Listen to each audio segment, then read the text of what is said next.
اللهم صل بار دیگر صلوات اللهم صل محفل کی قبولیت کے لیے بلند آواز سے صلوات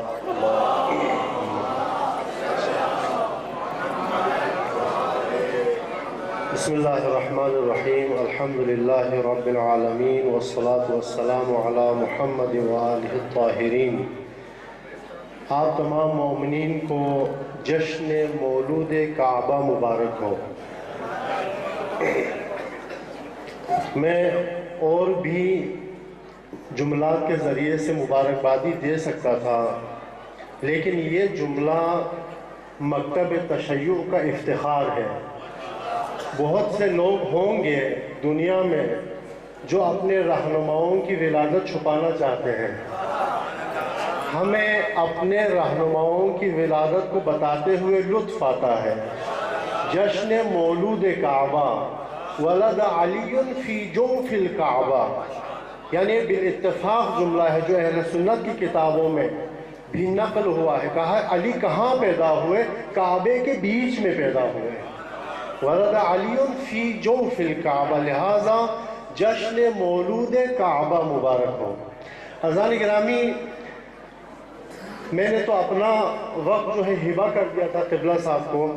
میں نے کہا تھا آپ جتنا چاہیں پڑھیں، لیکن مومنین نے خواہش ظاہر کی، ان کا بھی حکم تھا امتثال امر کے لیے حاضر ہوا ہوں، اور مجھے جو موضوع دیا گیا ہے خواہش کی اس موضوع پر گفتگو کروں۔ وہ موضوع بھی ہے فضیلت علی اور نہج البلاغہ۔ علی اور نہج البلاغہ۔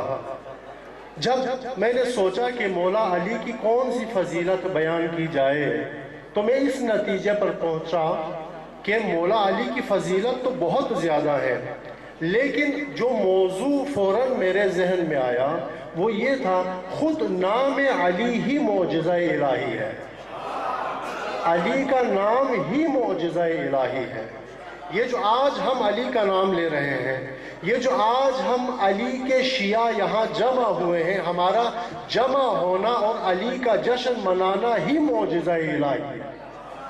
نہیں تو آپ دیکھیں، میں اپنی اس بات کو ثابت کروں گا کہ کیسے نام علی معجزہ الہی ہے۔ دیکھیے، پروپیگنڈا بہت بری چیز ہے۔ کیسا ہے؟ پروپیگنڈا ہیرو کو زیرو بنا دیتا ہے، زیرو کو ہیرو بنا دیتا ہے۔ چند سالوں میں ہم نے محسوس بھی کیا، دیکھا بھی کہ جو ہیرو تھے چند پروپیگنڈوں کے ذریعے سے زیرو بن گئے، جو زیرو تھے چند پروپیگنڈوں سے ہیرو بن گئے۔ ضروری نہیں ہے کہ حقیقت پر مبنی ہو، ضروری نہیں ہے، بس پروپیگنڈا شروع ہو جائے، کسی ایک فرد کے بارے میں ہم کہنا شروع کر دیں یہ جو جناب علی ہے نا یہ بہت خراب آدمی ہے۔ میں جب کہوں گا، جب عام کوئی شخص کہے گا ہوگا شاید پتہ نہیں کوئی اس کی لڑائی ہوئی ہوگی، لیکن جب وہی جملہ دوسرا بندہ کہے گا ممکن ہے، پھر تیسرا بندہ کہے گا، چوتھا بندہ کہے گا، پانچواں بندہ کہے گا، پھر آخر میں ممبر پہ آ کے مولانا کہے گا کہ فلاں آدمی ٹھیک آدمی نہیں ہے، تو لوگ کیا کہیں گے؟ واقعی کچھ تو خرابی ہوگی، کچھ خرابی ہوگی، ورنہ لوگ اس کے بارے میں ایسا غلط نہ کہتے۔ پروپیگنڈا ہے، کیوں؟ کیونکہ پروپیگنڈا کا اثر ہے۔ یہ میڈیا بہت عجیب چیز ہے۔ پروپیگنڈا جب کسی کے بارے میں کرنا شروع کر دیں وہ شخص ختم ہو جاتا ہے۔ تبھی تہمت کی کتنی بڑی سزا رکھی ہے خداوند عالمین نے۔ تہمت کتنا بڑا گناہ ہے، کیوں؟ کیونکہ تہمت سے انسان کی شخصیت ہی ختم ہو جاتی ہے، 1900 نابود ہو جاتا ہے۔ پروپیگنڈا اتنی بری چیز ہے۔ اب 5 لوگ پروپیگنڈا کریں، 10 لوگ پروپیگنڈا کریں، 100 لوگ پروپیگنڈا کریں، انسان کو یقین ہو جاتا ہے۔ پھر اگر پروپیگنڈا 1 ماہ کریں، 1 ہفتہ کریں، 1 ماہ کریں، اس کا یقین عین الیقین، حق الیقین میں بدل جاتا ہے۔ 1 سال اس کے خلاف برا بلا کہتے رہیں، لوگوں کو یقین ہونا شروع ہو جاتا ہے کہ ایسا فرد تھا جو انتہائی غلط آدمی تھا۔ اب آپ فرض کر لیں کسی شخص کے بارے میں پروپیگنڈا 100 سال تک چلے، 100 سال تک کسی شخص کے بارے میں کسی شخص کا نام ختم کرنے کی کوشش کی جائے، 100 سال تک معمولی نہیں ہے عزیزان گرامی، 100 سال میں نسلیں بدل جاتی ہیں، 100 سال میں ثقافتیں بدل جاتی ہیں، 100 سال میں کیا سے کیا ہو جاتا ہے۔ کسی شخص کے بارے میں 100 سال تک مسلسل اگر پروپیگنڈا رہے، اس کے باوجود اگر اس کا نام زندہ ہو تو یہ معجزہ الہی ہے۔ علی وہ ہستی ہیں 40 سال تک ان کی عمر مبارک میں، ان کی زندگی میں پروپیگنڈا کیا گیا، 60 سال ان کی شہادت کے بعد پروپیگنڈا کیا گیا۔ میں ایک واقعہ سناتا ہوں، ایک شخص ایک مسجد بنا، اس مسجد کا نام رکھا گیا مسجد ذکر۔ مسجد ذکر، ذکر عربی میں کہتے ہیں یاد آنے کو، یعنی وہ مسجد جہاں سے یاد آیا۔ کیا یاد آیا؟ یاد یہ آیا کہ ایک شخص جا رہا تھا، اس نے نماز کا وقت ہو گیا، نماز پڑھ لی، نماز پڑھنے کے بعد وہ آگے چلا گیا، کافی عرصہ آگے گیا، کچھ کافی مسافت طے کرنے کے بعد جب ایک مقام پر پہنچا تو اس نے کہا یہ کیا ہو گیا، میں نے نماز تو پڑھ لی لیکن میری نماز قبول ہی نہیں ہوئی۔ کہا کیوں قبول نہیں ہوئی؟ کہا کہ جہاں پر میں نے نماز پڑھی تھی، نماز کے بعد نماز کی تعقیبات میں علی پر نعوذ باللہ سب کرنا بھول گیا، علی پر سب کرنا، علی پر نعوذ باللہ لعن کرنا میں بھول گیا۔ دوبارہ واپس آیا، اسی جگہ پر پھر سے نماز ادا کی اور پھر سے نعوذ باللہ علی پر سب کو شتم کیا، اور اسی کفارے میں کیونکہ وہ علی کا پر سب کرنا بھول گیا تھا، اس جگہ پر گیا جہاں پر اسے یاد آیا تھا اور وہاں پر ایک مسجد بنائی بطور کفارہ، اس مسجد کا نام رکھا مسجد ذکر۔ اس حد تک علی کے خلاف پروپیگنڈا کیا گیا، لیکن خدا نے قرآن میں فرمایا وَاللَّهُ مُتِمُّ نُورِهِ وَلَوْ كَرِهَ الْمُشْرِكُونَ۔ دنیا کے مٹانے سے کیا ہوتا ہے جب پروردگار کسی کا نام زندہ رکھنا چاہے۔ لہذا علی کا نام معجزہ ہے عزیزان گرامی، علی کا نام ہی معجزہ ہے۔ میں علی کی فضیلت بیان کروں گا لیکن شیعوں کی زبانی نہیں، علی کی فضیلت بیان کروں گا ان کے مخالفین کی زبانی۔ آج علی کے مخالفین دیکھیں کہ علی کے بارے میں علی کی فضیلت کیسے بیان کرتے ہیں۔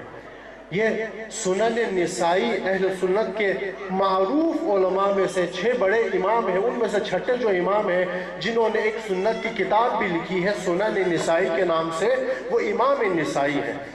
امام نسائی علی کے ماننے والے نہیں تھے، علی کے چاہنے والے، علی کے شیعہ نہیں تھے، اس کے باوجود انہوں نے ایک کتاب لکھی، کتاب کا نام رکھا خصائص علی ابن ابی طالب، حضرت علی کی خصوصیات۔ یہ امام نسائی اپنی ایک کتاب میں ایک حدیث نقل کرتے ہیں، میں اس حدیث کو آپ کی خدمت میں بیان کروں گا۔ وہ حدیث کیا ہے جو امام نسائی فرماتے ہیں؟ اس حدیث سے پہلے میں ایک مقدمہ آپ کی خدمت میں بیان کرنا چاہتا ہوں کہ جتنے 1,24,000 انبیاء ہیں، ان انبیاء میں سے سب علم میں افضل ہے، سب تقوی میں افضل ہے، سب حلم میں افضل ہے، سب صبر و بردباری میں افضل ہے، سب مصمم تصمیم میں افضل ہے، ہر درجے میں سب کمال کے ہیں۔ لیکن اس کے باوجود جب انبیاء کے درمیان بھی کسی نبی کے علم کی مثال دینی ہو تو وہاں پر فوراً فٹ سے حضرت آدم کو پیش کیا جاتا ہے۔ انبیاء کا علم، کون سا علم؟ جیسے حضرت آدم کا علم۔ جب انبیاء کے علم کی مثال دینی ہو تو کس کا نام لیا جاتا ہے؟ حضرت آدم کا۔ کیوں نام لیا جاتا ہے حضرت آدم کا؟ کیونکہ حضرت آدم واحد وہ شاگرد ہے جس کا استاد پروردگار ہے، جس کو ڈائریکٹ کس نے تعلیم دی ہے؟ کس نے تعلیم دی ہے؟ خدا نے۔ قرآن مجید میں موجود ہے وَعَلَّمَ آدَمَ الْأَسْمَاءَ كُلَّهَا ثُمَّ عَرَضَهُمْ عَلَى الْمَلَائِكَةِ، یعنی پروردگار نے ڈائریکٹ جس ہستی کو تعلیم دی ہے وہ حضرت آدم ہے۔ جب لہٰذا انبیاء کے علم کی اگر کوئی مثال پیش کرنی ہو تو فٹ سے حضرت آدم کو پیش کرتے ہیں، اور اگر انبیاء کے عزم، ارادے، مضبوط ارادے کی مثال پیش کرنی ہو تو حضرت نوح کو پیش کرتے ہیں۔ حضرت نوح معمولی نہیں ہے، 950 سال، 950 سال جنہوں نے تبلیغ دین کی، لم یزد منہم الا فرارا، لوگوں نے نوح کو جھٹلایا، لوگوں نے نوح پر حملہ کیا، لوگوں نے نوح کا مذاق اڑایا، لوگوں نے نوح کے ساتھ بدتمیزیاں کی، لوگوں نے نوح کے دین کو، نوح کے دعویٰ کو ٹھکرایا، لیکن نوح باز نہیں آئے۔ نوح پیغام پروردگار لوگوں تک پہنچاتے رہے۔ کتنے سال تک؟ 1 سال نہیں، 10 سال نہیں، 50 سال نہیں، 950 سال تک، 950 سال تک دعوت الہی لوگوں تک، پیغام الہی لوگوں تک پہنچاتے رہے حضرت نوح علیہ السلام۔ لہٰذا جب عزم اور ارادے کی کوئی مثال دکھانی ہو تو نوح کو دکھایا جاتا ہے۔ علم میں کس کو دکھایا جاتا ہے؟ حضرت آدم کو۔ عزم و ارادے میں کس کو دکھایا جاتا ہے؟ حضرت نوح کو۔ حلم میں آپ دیکھیں، حلم میں کس کو پیش کیا جاتا ہے؟ انبیاء اتنے حلیم تھے، مثلا کون؟ تو فوراً حضرت ابراہیم کو پیش کیا جاتا ہے۔ جیسے کہ حضرت ابراہیم کتنے حلیم تھے، اتنے حلیم تھے، جب ابراہیم سے کہا گیا ابراہیم اپنے بچوں کو ایک صحرا میں چھوڑ کے آ جاؤ جہاں پر پانی بھی نہ ہو، جہاں پر شجر بھی نہ ہو، جہاں پر حیات کے آثار تک نہ ہو، وہاں اپنے بچوں کو چھوڑ کر آ جاؤ۔ حضرت ابراہیم گئے، اپنے بچوں کو سرزمین مکہ پہ چھوڑ گئے، واپس آ گئے اطمینان قلب کے ساتھ۔ حضرت ابراہیم سے کہا گیا ابراہیم جاؤ اپنے جوان بیٹے کے گلے پر چھری چلاؤ۔ ابراہیم نے کیا کیا؟ اسماعیل کو پکڑ کے لے کے آ گئے، لا کے مینا میں اسماعیل کو ذبح کرنا شروع۔ کتنی بڑی بات ہے، کہا کہ بھئی اپنے جوان بیٹے کے گردن پر چھری چلاؤ۔ ابراہیم نے چلانی شروع کر دی، بلکہ صرف چلانی شروع نہیں کی، ابراہیم نے چلائی۔ جب گلا نہیں کٹا، چھری کو اٹھایا اور غصے میں پھینک دیا۔ چھری نے کیا کہا؟ الخلیل امرنی، ابراہیم میں کیا کروں؟ خلیل مجھے حکم کر رہا ہے، جلیل مجھے کاٹنے سے روک رہا ہے۔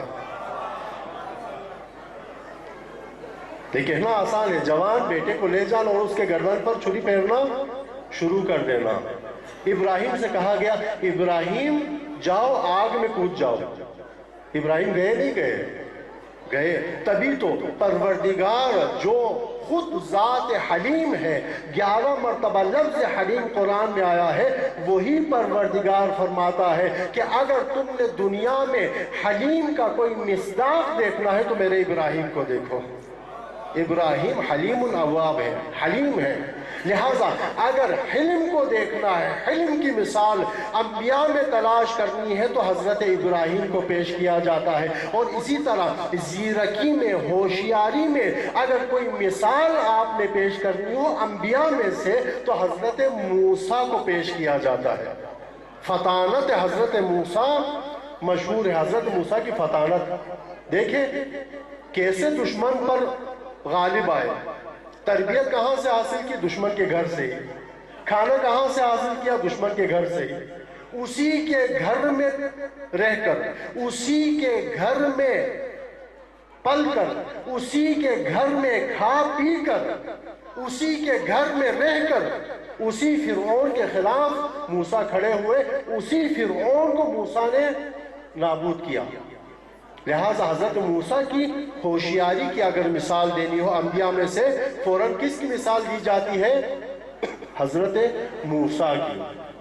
اور جب زہد کی باری آتی ہے کہ انبیاء زہد بھی اختیار کرتے تھے تو فوراً مثال دی جاتی ہے حضرت عیسیٰ کی، جس نے زندگی بھر اپنا کوئی مکان تک نہیں بنایا، زندگی بھر صحراؤں میں پھرتے رہے، کوہ و بیابان میں پھرتے رہے۔ لہٰذا انبیاء میں سے اگر علم کی مثال دینی ہو آدم کی مثال دی جاتی ہے، اگر حلم کی مثال دینی ہو تو ابراہیم کی مثال دی جاتی ہے، اگر عزم و ارادے کی مثال دینی ہو حضرت نوح کی مثال دی جاتی ہے، اگر ہوشیاری کی مثال دینی ہو تو حضرت موسیٰ کی مثال دی جاتی ہے، اور اگر زہد کی مثال دینی ہو تو حضرت عیسیٰ کی مثال دی جاتی ہے۔ اب آ جائیں امام علی صوت العدالت الانسانیہ، علی ابن ابی طالب انسانیت کی عدالت کی آواز، عدالت انسانی کی آواز علی ابن ابی طالب جو جردہ کے مسیحی،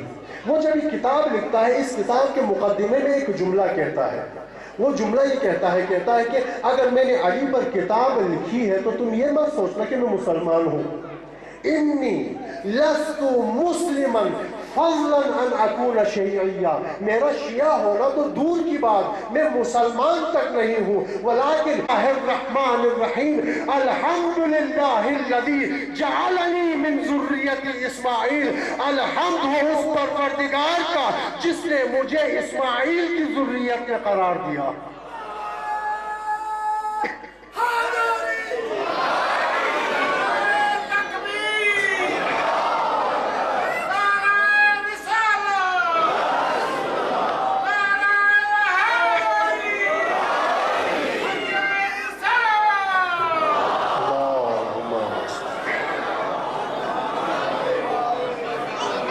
الحمدللہ الذی جعلنی من ذریت اسماعیل، الحمد ہو اس ذات کی۔ اچھا ایک سوال یہاں پر ذہن میں آتا ہے کہ حضرت ابو طالب، اب حضرت ابو طالب کا ذکر آ گیا ہے، خدا نے توفیق دی ہے، میں آج مولائے متقیان امیر المومنین کے اس مجلس کی برکت سے حضرت ابو طالب کا ذکر بھی ضرور کروں گا۔ حضرت ابو طالب جن کا خطبہ نکاح کا آغاز لفظ الحمد تھا، لفظ الحمد کے موجد حضرت ابو طالب، اور علی کو یہی ورثے میں ملا، تبھی نہج البلاغہ کا ہر خطبہ لفظ الحمد سے شروع کیا۔ الحمدللہ الذی جعلنی من ذریت اسماعیل، حمد ہو اس پروردگار کی جس نے مجھے ذریت اسماعیل میں سے قرار دیا، ذریت ابراہیم میں سے قرار دیا۔ آئیں سوال کرتے ہیں، یا ابو طالب آپ کے تو بہت سے کمالات تھے، آپ کی تو بہت سی فضیلتیں تھیں، آپ اس وقت دیکھیے گا خانہ کعبہ کے متولی حضرت ابو طالب تھے، محافظ رسول ابو طالب تھے، مربی رسول ابو طالب تھے، رسول کی تربیت پرورش کرنے والے ابو طالب تھے، جہاں پر رسول کو پناہ دینے والے ابو طالب تھے، رسول کی حفاظت کرنے والے ابو طالب تھے، خانہ کعبہ کے کلیددار ابو طالب تھے۔ اس وقت تمام حجاج کرام کے ناظم، انتظامیہ، تمام حجاج کرام کے خادم حضرت ابو طالب تھے، مناسک حج کو منعقد کرنے والے ابو طالب تھے، قریش میں سے ابو طالب تھے۔ بہت سی فضیلتیں ہیں جو خداوند عالمین نے حضرت ابو طالب کو عطا کی ہیں، لیکن حضرت ابو طالب نے کسی فضیلت کا ذکر نہیں کیا، نہیں فرمایا کہ اس خدا کا شکر جس نے مجھے خاندان رسول میں پیدا کیا، اس خدا کا شکر جس نے مجھے خانہ کعبہ کا مسجد الحرام کا متولی بنایا، اس خدا کا شکر جس نے مجھے محمد رسول اللہ کا محافظ بنایا، اس خدا کا شکر جس نے مجھے مربی رسول بنایا، اس خدا کا شکر جس نے مجھے یہ فضیلتیں دی، اس خدا کا شکر جس نے مجھے یہ فضیلت دی۔ اگر ابو طالب نے اپنی فضیلتوں کا ذکر کیا تو ایک ہی فضیلت کا ذکر کیا، کون سی فضیلت؟ فرمایا اس خدا کا شکر جس نے مجھے ذریت اسماعیل میں سے پیدا کیا۔ اسی فضیلت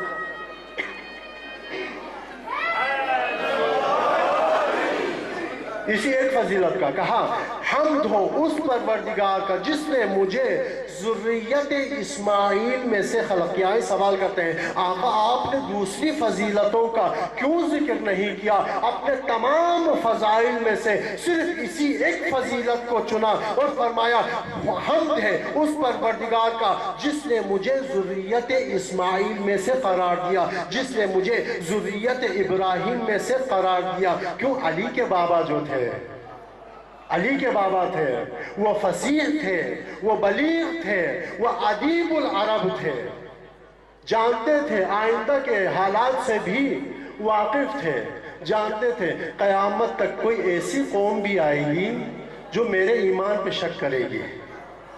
ابو طالب ان کو بتانا چاہتے تھے الحمدللہ الذی جعلنی من ذریت اسماعیل کہہ کر ابو طالب قیامت تک بتا گئے ان لوگوں کے لیے کہ جو ابو طالب کے ایمان پہ شک کرتے ہیں کہ تم بے شک میرے ایمان پہ شک کر سکتے ہو، لیکن تمہاری نمازیں اس وقت تک پروردگار قبول نہیں کرے گا جب تک تم اللہم بارک کما بارکت علی ابراہیم وآل ابراہیم کہہ کر ابو طالب پر درود نہ بھیج دو۔ علی کے بابا اتنی عظیم المرتبت ہستی ہیں، مسیحی عالم ہیں شبلی، جناب شبلی کہتے ہیں علی کے بارے میں، اگر تم علی جیسا دوسرا فرد ڈھونڈنے کی کوشش کرتے ہو تو مت کرنا، علی نسخۃ مفردہ۔ مسیحی ہے، مسلمان نہیں ہے، لیکن کہتا ہے علی نسخۃ مفردہ، علی ایک بے مثال ہستی کا نام ہے۔ علی کو پہچاننا ہو دشمنوں سے پہچانو، یہ ہم ہیں جو علی کو نہ پہچان سکے۔ حضرات گرامی خدا کا شکر ادا کریں کہ خدا نے ہمیں مکتب تشیع میں پیدا کیا اور محب علی بنایا۔ نجف اشرف میں حرم امیر المومنین کی زیارت اکثر کو نصیب ہوئی ہوگی، جنہیں نصیب نہیں ہوئی ہے میری دعا ہے پروردگارہ انہیں مولائے موحدین کی زیارت نصیب فرما، جنہیں زیارت نصیب ہو چکی ہے پروردگار ان کی زیارتوں کو قبول فرما۔ حرم امیر المومنین میں زری ہے امیر المومنین کے بالائے سر کی طرف میں جتنے اشعار لکھے ہوئے تھے ان اشعار کو پڑھ رہا تھا، صرف ایک شعر پڑھ کر میں حیران رہ گیا۔ ایک شعر بالائے سر امیر المومنین میں لکھا ہوا ہے، شعر تھا، جب میں نے پڑھا بہت لطف آیا۔ لو لم یکن فی صلب آدم نورہ لما قیل للملائکۃ اسجدوا۔ شعر کا مفہوم یہ تھا کہ اگر نور علی صلب آدم میں نہ ہوتا تو کبھی بھی پروردگار ملائکہ کو آدم کو سجدہ کرنے کا حکم نہ دیتا۔ حرم امیر المومنین میں لکھا ہوا شعر آج کی رات آپ مومنین کو بطور عیدی پیش کرتا ہوں، دعا کرتا ہوں پروردگارہ ہم سب کو دنیا میں حقیقی معنی میں محب علی بننے کی توفیق عطا فرما۔ پروردگارہ کل بروز قیامت علی کی شفاعت سے ہمیں بہرمند فرما۔ پاک پروردگارہ اس ادارے کو ترقی عطا فرما۔ پاک پروردگارہ آئندہ سال اسی مرکز کو مکمل کرنے کے بعد اسی مرکز میں اسی جوش و جذبے کے ساتھ جشن علی منعقد کرنے کی ہمیں توفیق عطا فرما۔ پاک پروردگارہ جن مومنین نے اس مرکز کو قائم کرنے میں کردار ادا کیا ہے بار الہٰ ان کی کاوشوں کو اپنی بارگاہ میں قبول و منظور فرما۔ پاک پروردگارہ جن مومنین نے آج کے اس جشن کو منعقد کرنے میں کردار ادا کیا ہے بطور خاص ملک صاحب، پاک پروردگارہ باقی جتنے مومنین نے ہمارے چند ایک جوانوں کو میں دیکھ رہا تھا، علی تھے، چند ایک جوان یہاں پر تھے، ہمارے آقا سید ہیں عنایت اللہ ہیں، 5 دن سے لگے ہوئے ہیں، مسلسل کوشش کر رہے ہیں، مسلسل جد و جہد کر رہے ہیں، ان کا میں شکریہ ادا نہیں کروں گا، میں کون ہوتا ہوں ان کا شکریہ ادا کرنے والا، میں دعا کر سکتا ہوں پروردگارہ ان کی جوانی میں برکت عنایت فرما، ان کی مشکلات کو آسان فرما۔ پاک پروردگارہ مزید بھی در علی میں خدمات کرنے کی توفیق عطا فرما۔ پاک پروردگارہ جن مومنین نے اس ادارے کو قائم کرنے میں اپنی دن راتیں ایک کی ہیں ان کے ان اعمال کو اپنی بارگاہ میں قبول فرما، مخصوصاً کثیر عالم رضوی صاحب جنہوں نے اس ادارے کی تکمیل کو اپنی زندگی کا مقصد بنا دیا ہے، پاک پروردگار ان کے مقصد میں کامیابی عطا فرما۔ پاک پروردگار ہم سب کو بڑھ چڑھ کر اس ادارے کو جلد پائے تکمیل تک پہنچانے کی توفیق عطا فرما۔ بار الہٰ جتنے مومنین یہاں تشریف فرما ہیں، جتنے مومنین عشق علی میں ذکر علی سننے کے لیے تشریف لائے، پاک پروردگارہ سب کی توفیقات خیر میں اضافہ فرما۔ پاک پروردگارہ سب کے رزق و مال میں برکت عنایت فرما۔ پاک پروردگارہ جتنے